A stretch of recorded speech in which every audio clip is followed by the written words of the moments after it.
Indonesian Women's Forum 2021 dengan panel diskusi yang kedua. Sekarang kita akan membahas topik yang sangat menarik, The Rise of Local Brand. Jadi mudah-mudahan semua masih dalam keadaan semangat. Mungkin kembali lagi bisa diisi kopi dan tehnya sebelum nanti kita makan siang. Kita akan menyimak dulu panel diskusi yang kedua.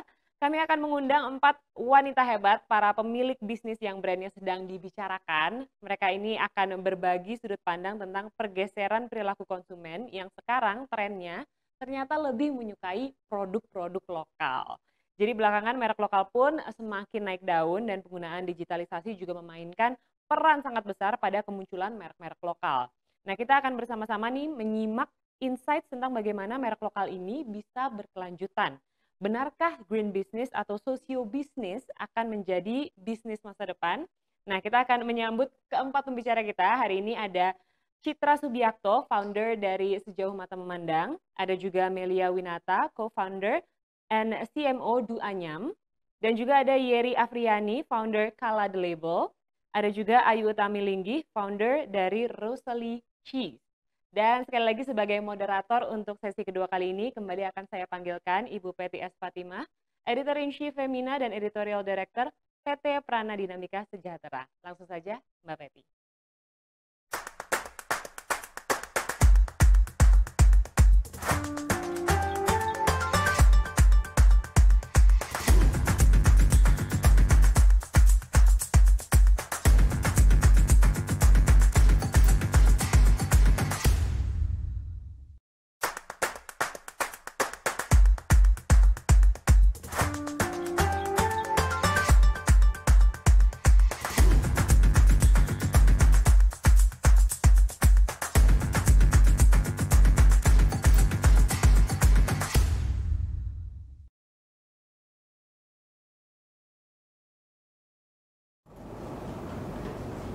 Halo, selamat siang perempuan Indonesia, para peserta Indonesia Women's Forum 2021. Kembali bersama saya, Peti Fatimah, yang akan menjadi pemandu atau moderator pada panel kedua di hari kedua IWF kita. Kalau di panel pertama kita sudah berbicara banyak tentang kebijakan-kebijakan dan insight mengenai ekonomi makro dalam hubungannya dengan pertumbuhan UKM di Indonesia. Di panel kedua ini kita akan bersenang-senang karena kita akan bertemu dengan 4 pebisnis yang produknya sedang dibicarakan saat ini. Jadi kita bisa mendapatkan insight tentang mengapa bisnis mereka ini terus bertumbuh dan menjadi viral. Itu yang paling penting ya sekarang. Nah, saya mau membuka panel kedua ini dengan sebuah data dari survei yang dilakukan oleh Kata Data Insight Center di penghujung 2020, di mana hasilnya adalah mayoritas responden memilih menggunakan produk lokal karena bangga menggunakan produk dalam negeri sebanyak 82,3% dan harga yang lebih terjangkau sebanyak 60,7%. Memang di masa pandemi ini, di segala atau di antara semua kesulitan yang ada sesuatu celah yang menarik yang juga Femina temukan bersama wanita wirausaha Femina, bahwa konsumen lokal itu beralih ke produk-produk lokal. Satu, karena memang produk lokal lebih terjangkau, dalam arti produknya ada, tidak perlu ada shipping dari mana jauh dan lain-lainnya, karena ada di masa pandemi ini kita pernah shipping itu berhenti. Lalu kemudian yang kedua, sebenarnya ada alasan yang lebih nasionalis juga, bahwa mereka merasa kalau beli produk lokal itu lebih bisa menolong teman-teman sesama wirausaha atau teman-teman wirausaha yang ada di industri lokal. Ini sesuatu yang sangat menarik dan kita juga melihat pertumbuhan ini terjadi di antara para pengusaha perempuan atau perempuan pengusaha yang memiliki brand-brand menarik selama masa pandemi ini. Nah, untuk itu, untuk mendorong pertumbuhan ini tidak cuma sesaat, tentu saja butuh strategi. Untuk itu kita mau ngobrol nih dengan 4 pembicara kita. Dan saya bisa mengatakan 4 pembicara ini adalah brand yang tidak follow trend menurut saya. Tapi mereka menciptakan tren dengan caranya masing-masing. Ini sangat menarik dan sangat sesuai dengan situasi di masa digital era ini. Oke, baiklah. Saya akan memperkenalkan satu persatu kembali para pembicara kita pada siang hari ini dalam panel yang berjudul The Rise of Local Brand. Saya mau memperkenalkan tamu saya yang pertama adalah Citra Subiakto, founder dari Sejauh Mata Memandang. Siapa yang tidak tahu brand Sejauh Mata Memandang kan? Citra Subiakto telah berkarya di industri mode dan media tanah air sejak 2002 dan memulai sebagai pengarah gaya majalah remaja lalu kemudian masuk ke industri fashion. Melalui brand clothing yang didirikan yaitu Sejauh Mata Memandang, Citra menerapkan sustainable fashion dalam bisnisnya. Dan ini menjadi ciri yang khas dari Sejauh Mata Memandang dan membuat nilai tambah bagi produk ini. Dan kampanye keberlanjutan tidak hanya terefleksi pada produk, juga pada berbagai inisiatif kreatif, instalasi yang bertema ramah lingkungan yang menarik bagi masyarakat awam. Itu ada banyak ya, misalnya Laut Kita dan lain-lainnya. Ini sangat menarik. Kemudian tamu saya yang kedua, tamu femina yang kedua adalah Melia Winata, co-founder dan CMO dari Du Anyam. Ini juga siapa yang nggak tahu Du Anyam, kalau Anda suka produk-produk kerajinan berkualitas pasti milih salah satunya adalah Du Anyam. Melia Winata bersama Hana Keraf dan Azalia Ayuning Tias membangun Du Anyam yang bermula dari pengembangan produk kria di daerah Nusa Tenggara dan Papua. Membangkitkan kesejahteraan perajin yang umumnya wanita di lebih dari 50 desa terpencil, menjadikan brand ini peka dalam pemetaan permasalahan mikro. Jadi social entrepreneur dari Du Anyam ini menjadi salah satu ciri dari produk ini. Kemudian yang ketiga adalah Yeri Afriani, founder dari Kala The Label. Brand Kala The Label yang ia luncurkan di tahun 2018 mengusung konsep happiness dengan pattern warna-warna atau warna-warni menjadi gebrakan yang baru di industri fashion di Indonesia. Barang-barang produksinya konsisten dibuat dari bahan yang tidak merusak lingkungan, termasuk penggunaan organic cotton yang dapat didaur ulang. Ia kemudian membuat komunitas dan menamainya Kala The Squad. Di masa pandemi, rasanya kalau para fashionista di perkotaan tuh siapa yang nggak kenal Kala The Label. Tiba-tiba semua orang mempunyai loungewear atau baju-baju yang rileks, longgar dan warna-warni untuk menemani WFH. Nanti kita tanyakan ya, bagaimana caranya itu menjadi viral dari semua produk yang ada di Indonesia. Kemudian tamu saya yang keempat adalah Ayu Utamilinggi, founder dari Rosely Cheese. Susu kambing dan susu sapi yang ia dapat dari peternak di Jawa dan Bali disulap menjadi natural cheese berlabel Rosely Cheese. Karakter susu serta inovasinya dalam mengadopsi kearifan lokal membuat keju Rosely beda dengan keju Eropa. Nah, kalau untuk Rosely Cheese ini yang menarik adalah bayangkan Indonesia udah bisa bikin keju sendiri. Dan kejunya adalah premium cheese ya, atau keju premium. Ini sangat menarik untuk kita tahu bagaimana caranya teman-teman di Rosely Cheese ini bisa sampai pada posisi ini. Oke, saya mau bertemu dengan 4 wanita wirausaha kita. Hai. Apa kabar semuanya? Mbak Peti. Hai Citra. Halo Citra, Melia, apa kabar? Ayu juga, dan selamat siang untuk tadi saya udah menyapa Melia dan Yeri. Ya. Apa kabar semuanya? Ini semua di rumah ya? Di kantor. Di kantor. Siapa yang di kantor? Semuanya di kantor. Oke, kita sudah mulai banyak WFO ya sekarang ya, udah mulai banyak WFO. WFH-nya udah semakin berkurang, semoga ini bisa menjadi lebih baik dan baik lagi. Baiklah, saya mau ngobrol dengan teman-teman berempat ini tentang the rise of local brand. Jadi memang di samping segala kesulitan, Femina juga melihat bahwa pertumbuhan brand lokal ini sangat luar biasa di masa pandemi, dan juga respons dari konsumen itu juga luar biasa. Mereka seperti quote unquote berlomba-lomba membeli produk-produk lokal dan merasa menjadi lebih kontributif pada perekonomian Indonesia ya, yang mungkin juga di awal di tahun 2000-an ini agak terpuruk juga karena pandemi.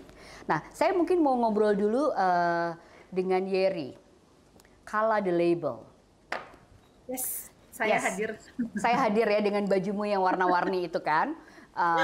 Dan ini memang sangat menarik ya. Saya baru menyadari bahwa sebetulnya dari awal brand Kala The Label ini temanya adalah happiness tahun 2018. Ya, Siapa yang menduga happiness ini menjadi sesuatu yang menarik sebagai nilai jual tapi bentuknya berbeda dengan baju-baju WFH yang gombor-gombor itu dan warna-warni gitu kan. Nah, mungkin Yeri bisa cerita sebetulnya popularitas Kala The Label di masa pandemi itu ada strateginya nggak sih? Atau itu memang benar-benar riding the waves, apa yang sedang terjadi dan dibutuhkan oleh masyarakat, perkotaan, perempuan-perempuan seperti kita semua pada saat itu? Pengen tahu rahasianya tuh. Semua orang jadi pakai Kala The Label. Ya. Oke, mungkin pertama tadi saya thank you banget udah mendapatkan pencerahan di sesi sebelumnya juga. Pertama ya. Jadi memang betul sekali Bu Kety bahwa di masa pandemi kan banyak orang yang mulai WFH, kemudian juga bahkan ada juga yang jadinya malah dirumahkan benar-benar tidak bekerja lagi gitu lah ya gitu. Lalu dengan begitu memang akhirnya keakuan terhadap nilai bahwa harus bantu teman yang sedang berjualan apa itu memang jadi banyak banget ya, tiba-tiba yang tadi nggak bisa masak jadi masak, yang sebelumnya jadi nggak bisa bikin camilan jadi bisa bekerja bikin camilan gitu. Begitupun kalau The Label dia akhirnya bertransformasi dari sebetulnya di campaign pertama happiness itu kita mendeklarkan di 2018 itu bahwa kita adalah sebuah brand untuk traveling. Karena biasanya kalau lagi traveling itu kita happy gitu ya Bu ya gitu. Jadi kita kan dengan banyaknya destinasi tujuan wisata dalam dan luar negeri ketika belum pandemi itu kayak semua orang tuh sering piknik gitu kan. Weekend tuh kayak mesti pergi gitu walaupun cuma sekedar ke puncak gitu. Lalu setelah itu baru akhirnya adalah tren kalau lagi jalan-jalan atau lagi piknik mesti OOTD gitu kan, pakai baju yang lebih cerah dari yang biasanya. Kalau ke kantor mungkin kerjanya di bank, misalkan dia bankers gitu kan pakai baju yang polos aja, ketika weekend dia bisa hore gitu kan pakai baju warna konfeti gitu kan. Seperti itu. Nah, kebetulan masuklah kita ke masa pandemi di awal 2020 gitu. Jadi kebetulan waktu itu juga akhirnya kita tetap pengen makin mengetatkan ikat pinggang gitu kan, karena kita tetap harus berkompetisi, harus tetap survive. Jadi udah bukan ekspansi pada saat itu, tapi survive aja deh. Jadi supaya kita berikan yang terbaik untuk Kala Squad kita. Sehingga akhirnya kita ngeluarin si loungewear tadi, tapi dengan DNA Kala tetap warna-warni. Kebetulan kita juga coba menciptakan sebuah keseruan baru, karena orang lagi banyak di rumah nggak bisa olahraga rame-rame, paling juga yang sepedaan doang gitu. Oke, kita bikinkan jaket sepedahan tapi warna-warni gitu kan. Jadi semuanya sebetulnya baju hari-hari yang bisa dipakai oleh Kala Squad di rumah, tapi make it very fun dan colorful. Kayak kita udah sedih terus gitu dalam satu tahun. Apalagi tahun 2020 ya. Betul, awal-awal di bulan Maret 2020 tuh yang kayaknya sangat mencekam sampai kemana-mana gitu. Jadi akhirnya kita coba mencekam. kita coba men-encourage teman-teman untuk ayo kita tetap harus punya imun yang tinggi, pakai baju yang seru, yang berwarna walaupun cuma di rumah WFH cuma kelihatan atasnya doang, bawahnya celana pendek, make it really happy dengan keberadaan kita walaupun dengan kondisi yang tidak menguntungkan kita pada saat itu gitu sih Bu Kety. Jadi kita benar-benar cuma manfaatin waktu yang ada dengan sources yang ada, karena pada saat itu juga sources juga cukup terkendala ya, awal-awal pandemi itu hampir semua vendor kita juga tutup, banyak yang kena COVID pertama kali kan lagi-lagi mencekam ya, jadi kita juga benar-benar yang libur bisa berbulan-bulan nggak produksi, jadi benar-benar kita memanfaatkan sources yang ada, benar-benar survival mode aja sih pada saat itu. Ternyata diterima dengan baik, alhamdulillah ya, malah jadi viral, orang jadi malah menerima dengan baik ya, alhamdulillah sih. Seperti itu sih. Oke, ini sesuatu yang menarik ya. Kalau saya membaca Yeri ini dengan Kala The Label ini kalau istilahnya Bang Sandi tadi pagi itu adalah gercep gitu. Gerak cepat aja, ada apa langsung dibuat atau dipikirkan nih yang cocok buat produk kita seperti apa ya. I think ini sesuatu yang menarik bagi teman-teman ya. Seorang wirausaha itu memang harus punya kepekaan lebih dibanding orang pada umumnya. Benar nggak sih Yeri? Bener Bu, karena gini, kalau nggak gercep, opportunity-nya tuh cepet hilang, apalagi tren kita itu kan cepet banget berubah ya Ya, gitu. Kayak per 3 bulan tuh shiftingnya tuh cepat gitu. cepet banget ya. Mungkin tadi juga cepet banget gitu, makanya dibilang ada yang fast fashion lah dan lain sebagainya. Makanya dari situ juga kita coba untuk menutilize memulai untuk dari 2 tahun lalu memulai untuk benar-benar kita menggunakan bahan yang ramah Ramah lingkungan. Kita lingkungan bekerja ya. sama dengan bekerjasama dengan apa namanya provider lensing atau di Tencel dan Ya, sebagainya. ya. Yang memang kita akhirnya walaupun kita sering ngeluarin new release, minimum kita sudah berusaha untuk coba pakai yang eco-friendly fabricnya gitu. Ya, Jadi secara yang idealisme dibilang ya. Bang Sandi bahwa betul, jadi gercep iya banget. Jadi ketika lagi tren orang sepedaan ya udah bikin jaket sepeda, orang lagi banyak di rumah ya udah bikin loungewear gitu. Sekarang orang udah mulai traveling lagi, ya udah bikin yang udah mulai kayak bisa buat pergi ke luar negeri misalnya gitu ya, karena Ya, seperti kayaknya itu. ini Amerika sudah buka lalu winter nih kayaknya, ya udah Hmm, bikin yang agak tebel gitu. Jadi memang oke. membaca pasarnya harus sangat cepat sih sebenarnya. Jadi yang laku aja akhirnya kadang-kadang diadopt juga sih Bu Betty gitu, bahwa Ya, kadang-kadang oke, pasarnya lagi suka ke situ, ya udah kita toh coba. memang kondisinya kan Alright. memang saya ready to wear ya, yang kayak Yes. memang bisa dipakai di berbagai okasi gitu. Jadi akhirnya ya udah kita ikutin aja tren pasarnya suka kemana, tapi tanpa melupakan bahwa DNA brandnya si Kala ini Warna-warni berpattern, dan happiness. warna-warni, Oke. dan kita punya komunitas yang memang sangat kita kedepankan untuk selalu kita maintain supaya memang what they need itu yang akan duluan kita ikuti gitu sih. Oke. Oke, Yeri Afriani, terima kasih dari Kala The Label. Nanti saya akan balik lagi ke Yeni. Sekarang saya mau ke produk yang berbeda jauh dari fashion, yaitu keju. Saya mau ngobrol dengan Ayu Linggih ya. Ini kita udah ketemu beberapa kali ya, dan saya selalu ketemu Ayu ini selalu menarik karena buat saya amazing banget. Produk keju itu bisa dibikin di Indonesia oleh UKM loh, dan produknya Ayu ini premium dan bagus sekali gitu kualitasnya. Jadi kita boleh kasih tepuk tangan. Jadi kalau buat saya mungkin Ayu lebih ada dari sisi inovasi juga.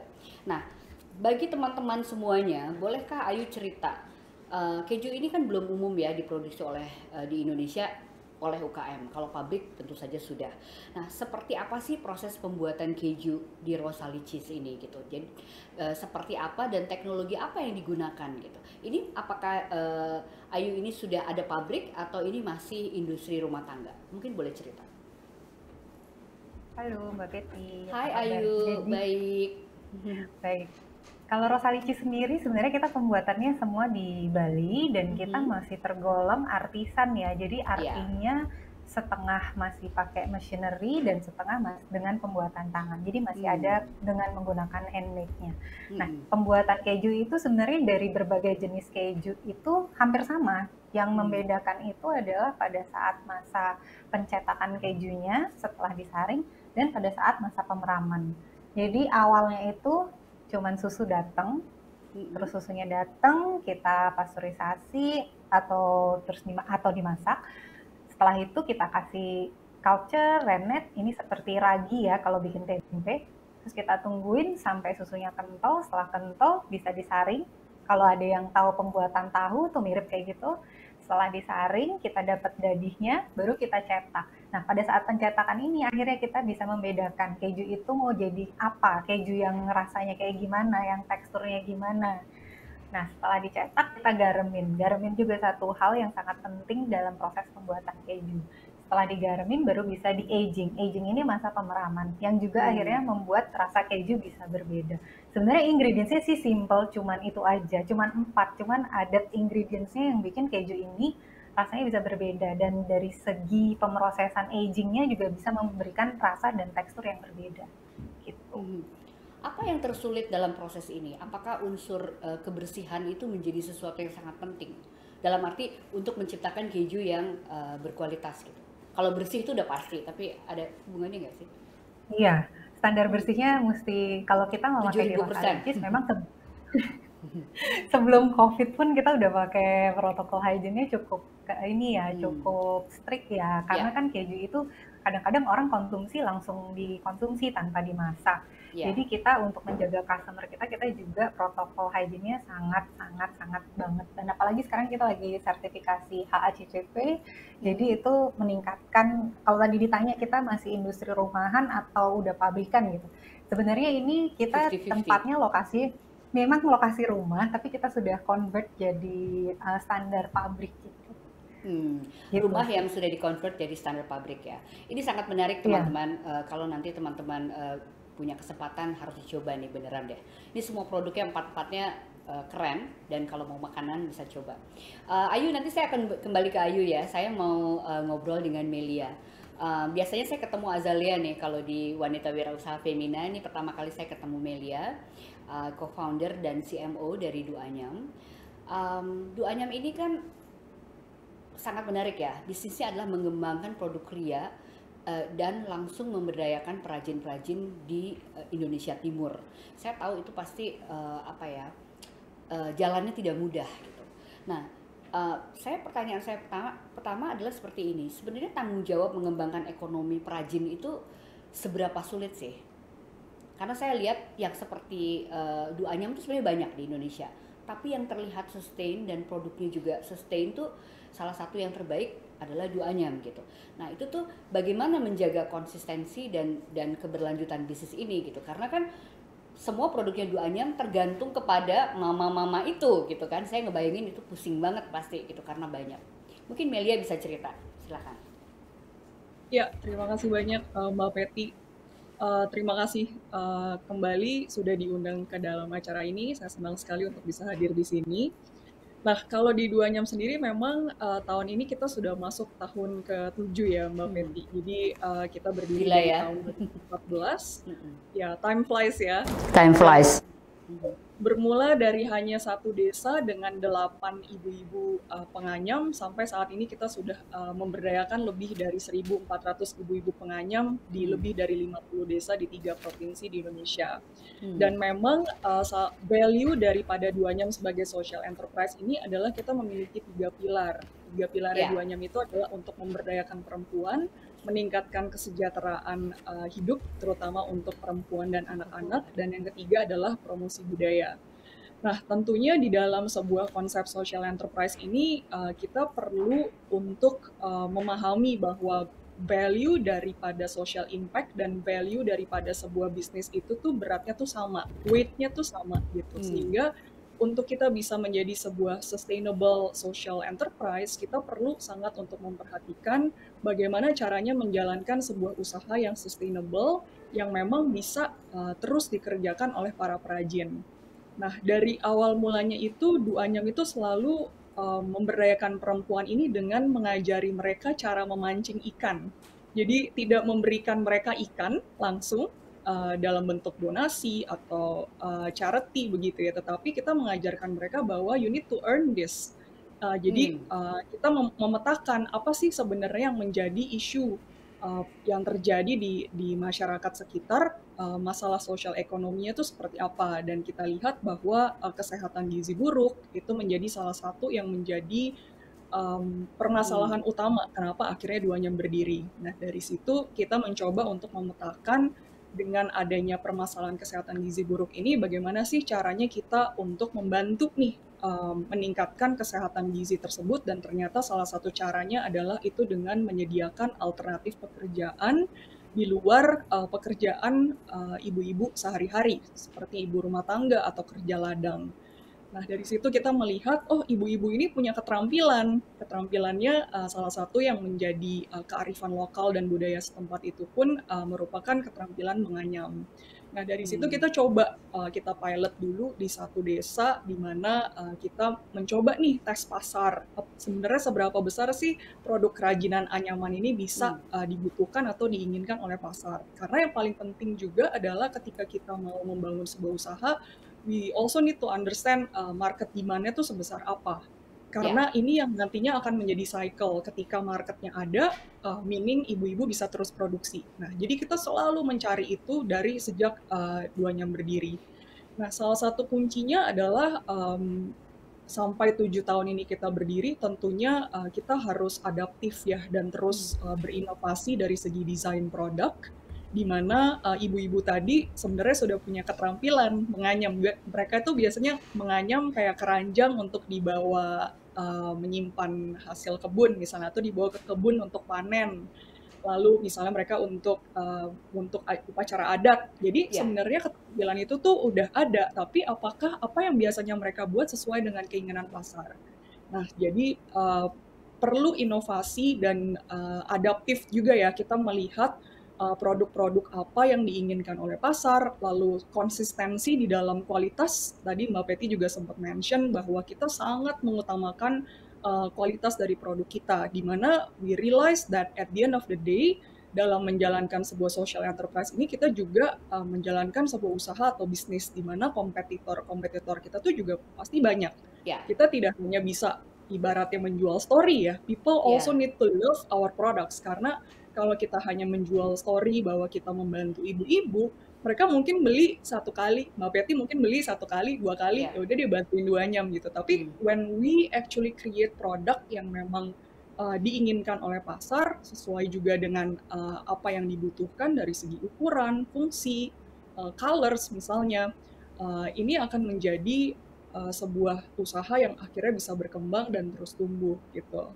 Mungkin satu lagi Mbak Peti, di masa-masa pandemi ini kita juga menemukan bahwa ada opportunity ya, atau kesempatan di mana kita sebagai pelaku usaha nih, kita semua di sini, kita juga harus melihat peluang ya, atau opportunity yang ada. Contohnya beberapa customer behavior nih berubah nih sejak adanya pandemi. Dan bagaimana caranya kita sebagai pelaku usaha, pemilik usaha untuk bisa melihat changes in customer behavior, in purchase behavior mereka. Contohnya di 2 jam ini di masa pandemi, kita melihat bahwa karena tadi ya, mungkin kalau dari Mbak Yeri, loungewear jadinya kan kalau di rumah. Di 2 jam ini juga ada satu kategori produk kita yang ternyata juga naik daun nih ternyata di masa pandemi, yaitu di aksesoris rumah atau home decoration. Alasannya juga sama, karena lebih banyak orang tinggal di rumah, mereka lebih melihat estetika rumah gitu ya. Mungkin sebelumnya lebih banyak ya day to day-nya ke kantor, di rumah cuma sore dan malam hari aja misalnya. Nah, ini juga yang kita akhirnya melihat menjadi sebuah opportunity yang kita bisa kembangkan lagi ke depannya. Gitu sih Mbak. Sangat menarik ya.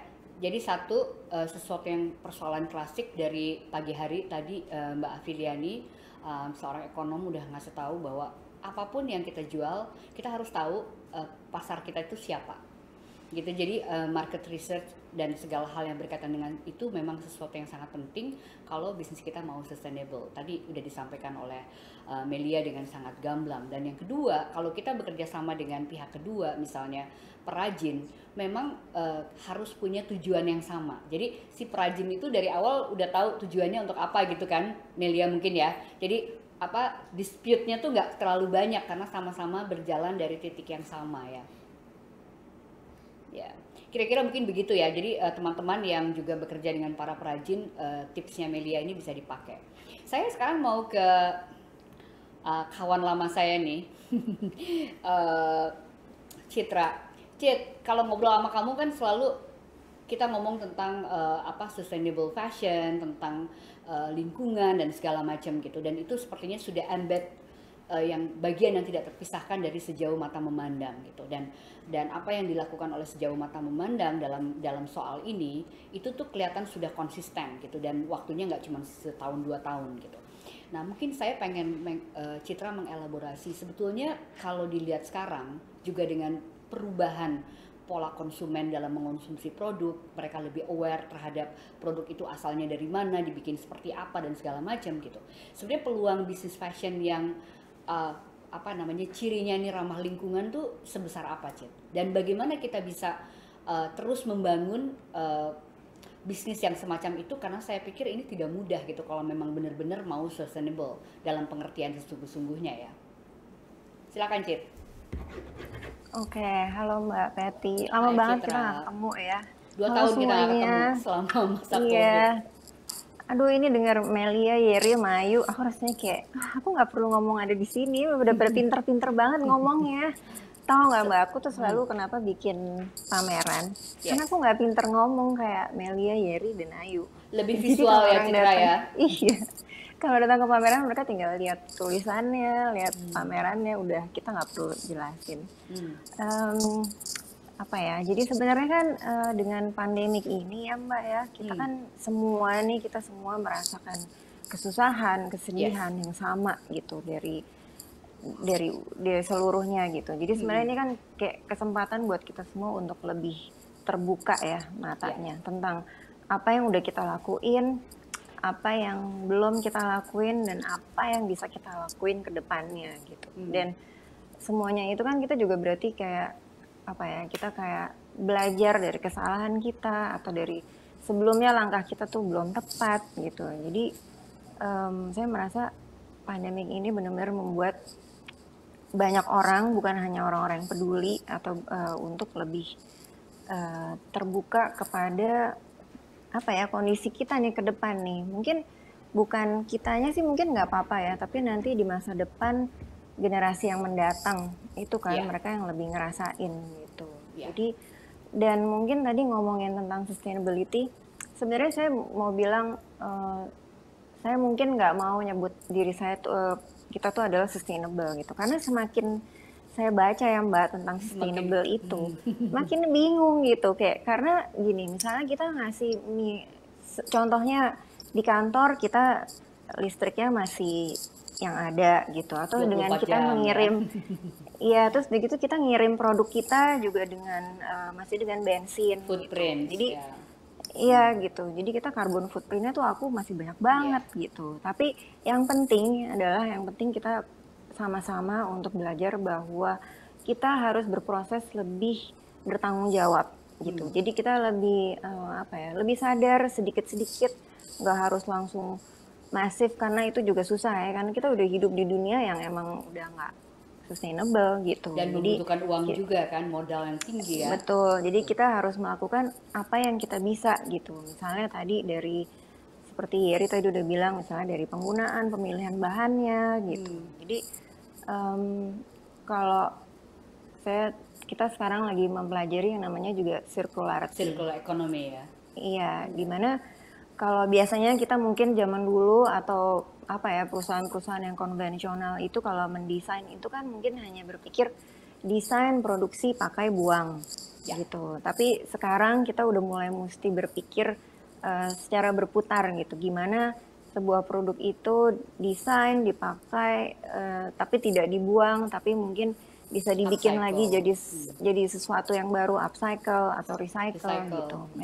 Benar, memang kita bukan negara teknologi ya, kita masih terbelakang banget gitu, dan untuk mencari sourcingnya tuh cukup PR gitu. Tapi pelan-pelan saya yakin kedepannya kita semuanya akan lebih ke arah situ ya, dalam karena konsumennya berkarya. Ke arah situ ya.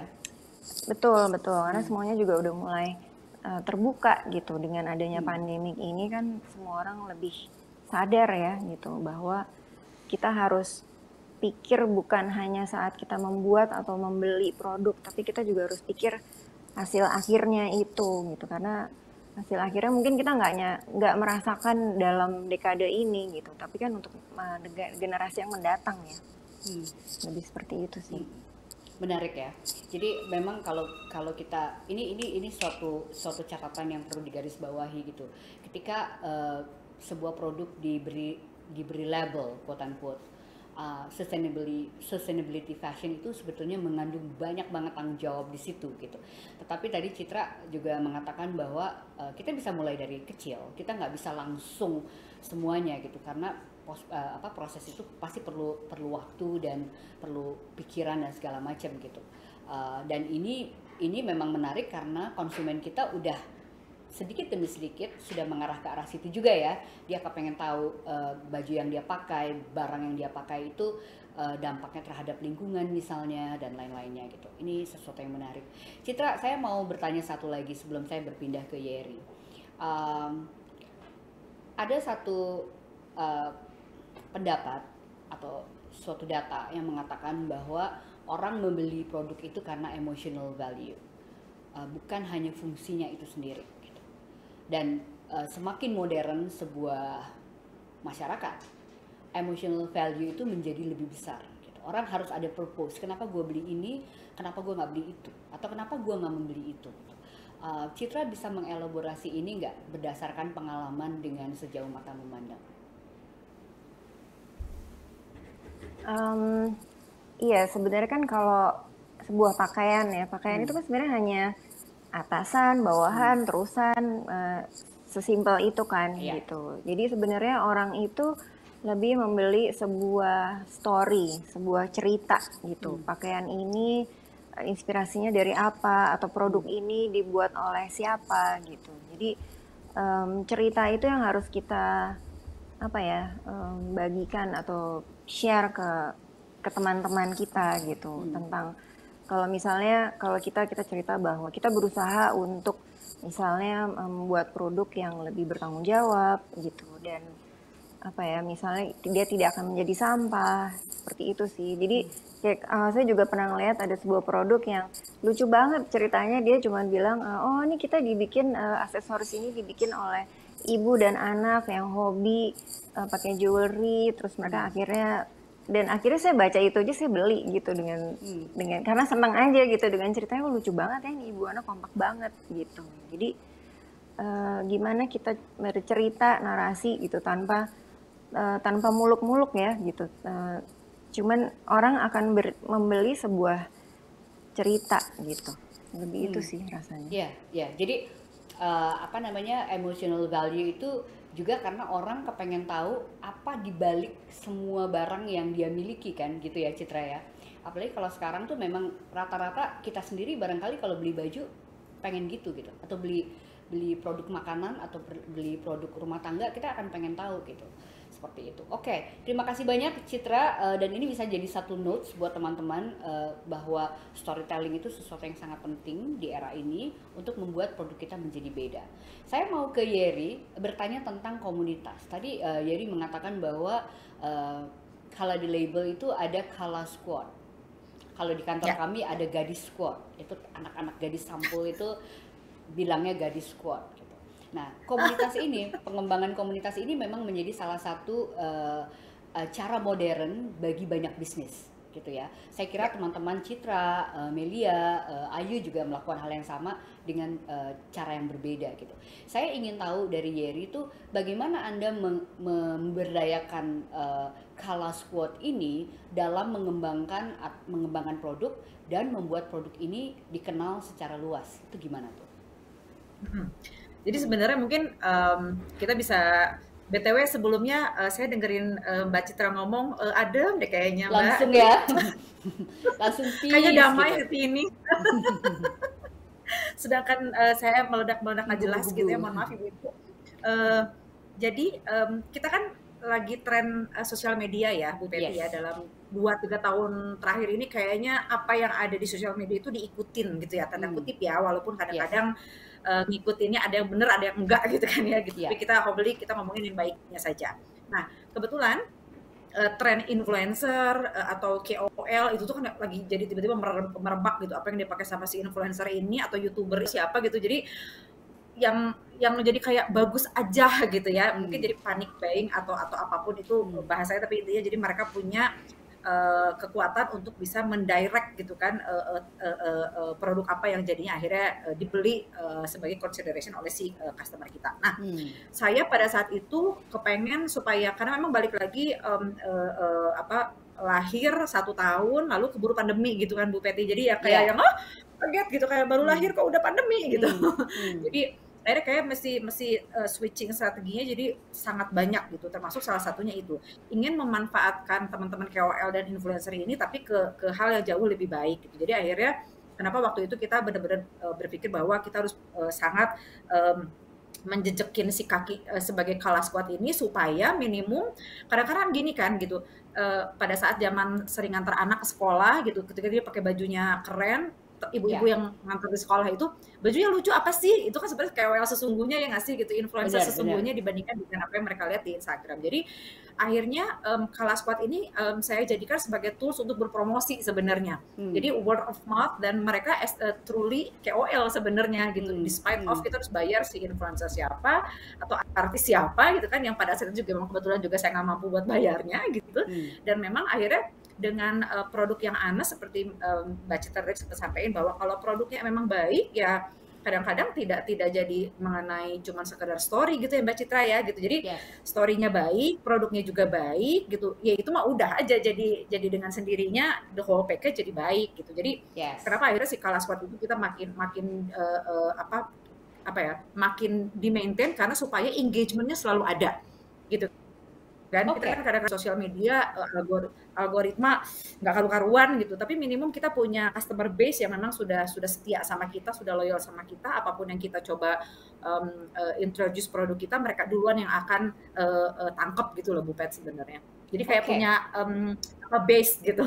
Ya, jadi pokoknya mereka akan mendapatkan informasi paling baru pertama kali dari semua orang. Betul. Gitu kan, Yeri kan. Kalau misalnya ada produk mereka bisa memesan lebih dulu, tapi mereka juga kita harapkan menjadi your squad, gitu kan, atau influencer bagi Kala The Label. Betul. Ini sangat menarik. Terima kasih Yeri. Mudah-mudahan ini juga bisa menjadi masukan bagi teman-teman semua. Saya akan masuk ke Q&A dulu.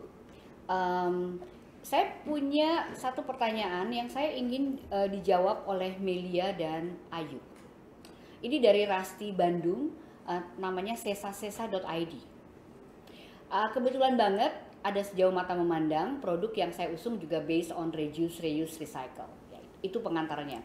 Tapi yang paling menarik adalah pertanyaan intinya. Dia bilang seperti ini.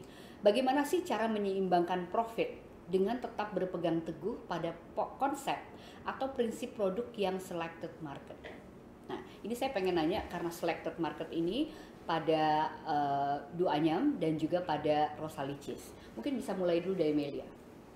Gimana tuh menyeimbangkan profit dan untuk konsep ini? Social impact di social enterprise. Yes, jadi memang dengan konsep social enterprise ini justru itu adalah challenge-nya ya. Karena kita menjalankan usaha itu tidak fully commercial atau tidak fully conventional. Nah, jadi memang mungkin saya disclaimer dulu bahwa definisi social enterprise di Indonesia ini masih banyak sekali ya perspektifnya. Betul. Tetapi in our own definition, di Du Anyam our own definition ini adalah bagaimana caranya kita itu ketika membuat sebuah keputusan dalam usaha itu juga melibatkan atau memperhitungkan social value atau impact apa nih yang kita juga bisa berikan terhadap masyarakat. Mungkin salah satu contohnya kalau di Du Anyam ini akan terasa ketika kita melakukan ekspansi, misalnya ke desa-desa atau area-area baru yang mau kita berdayakan. Faktor-faktor atau kriteria apa sih yang sebenarnya kita lihat gitu ya.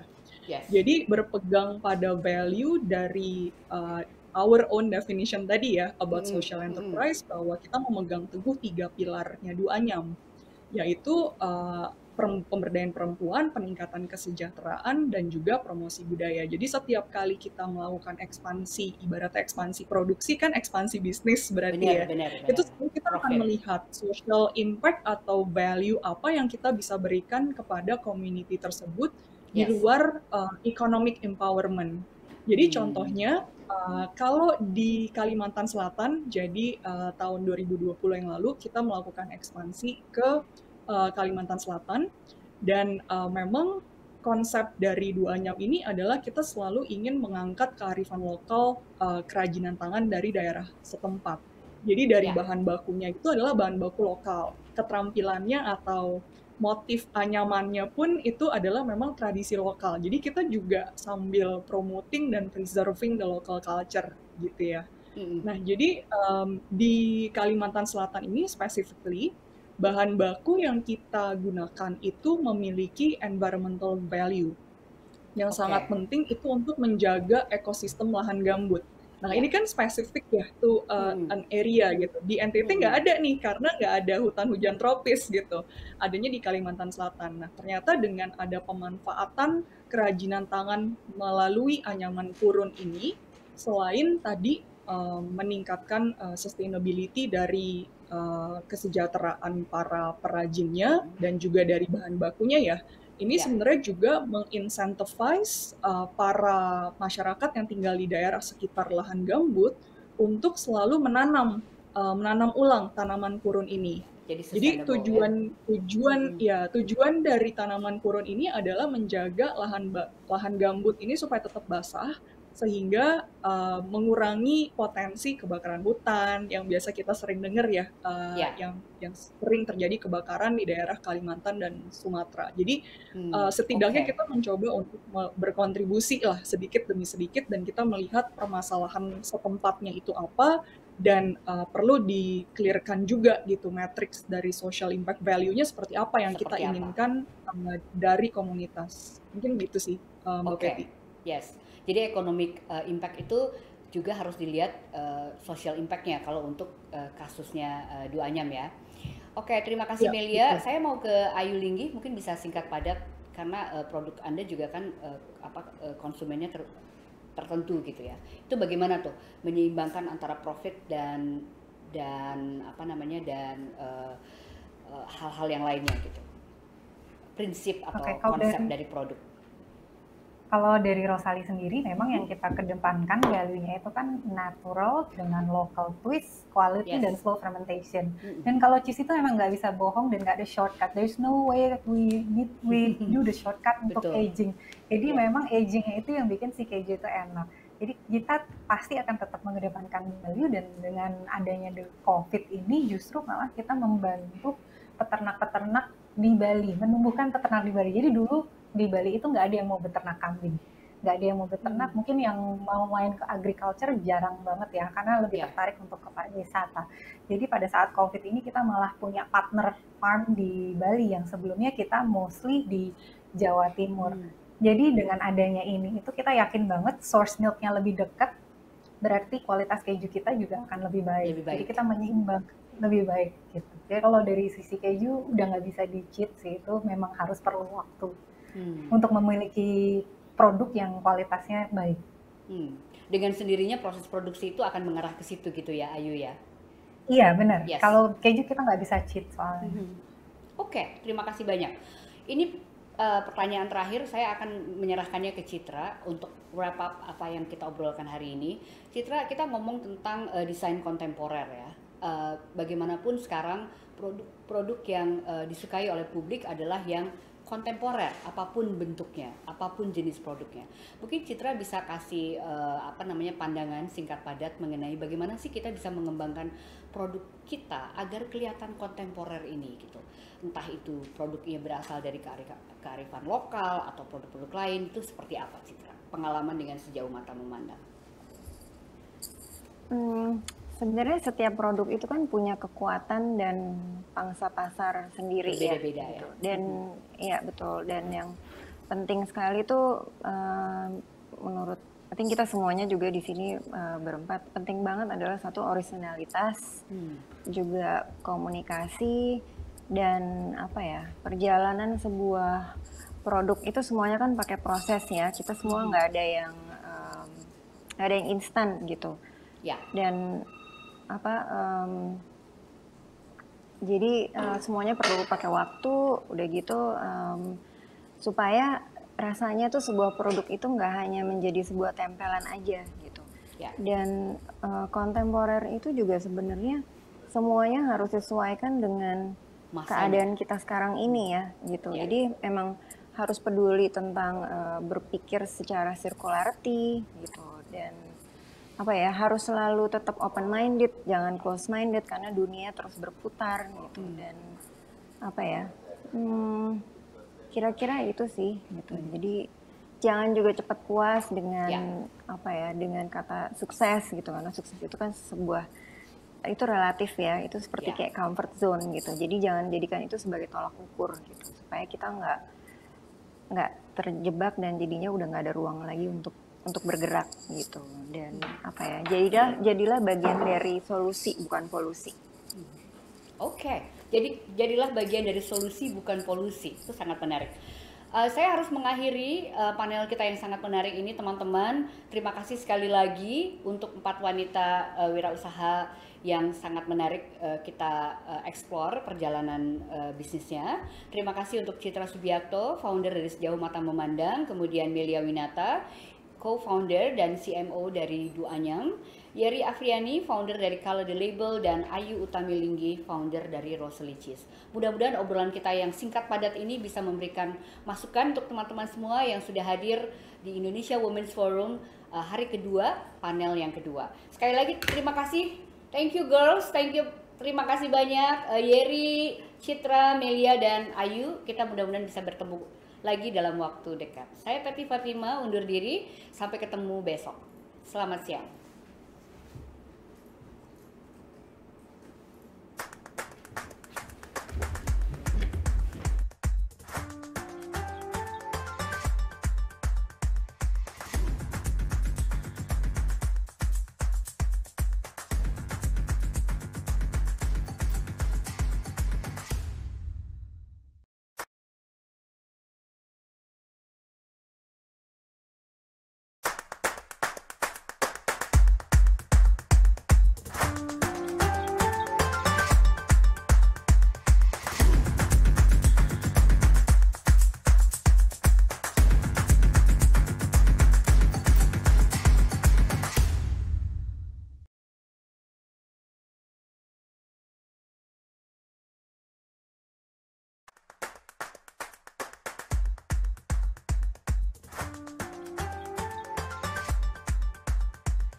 Baik, sekali lagi saya mengucapkan terima kasih banyak untuk moderator dan juga panelis kita untuk sesi kedua diskusi kita pada hari ini. Banyak hal-hal yang baru hari ini ya. Modal kita pastinya ini untuk menjadi pribadi yang bertumbuh dan juga mendorong kita untuk berbuat sesuatu yang pastinya lebih berdampak.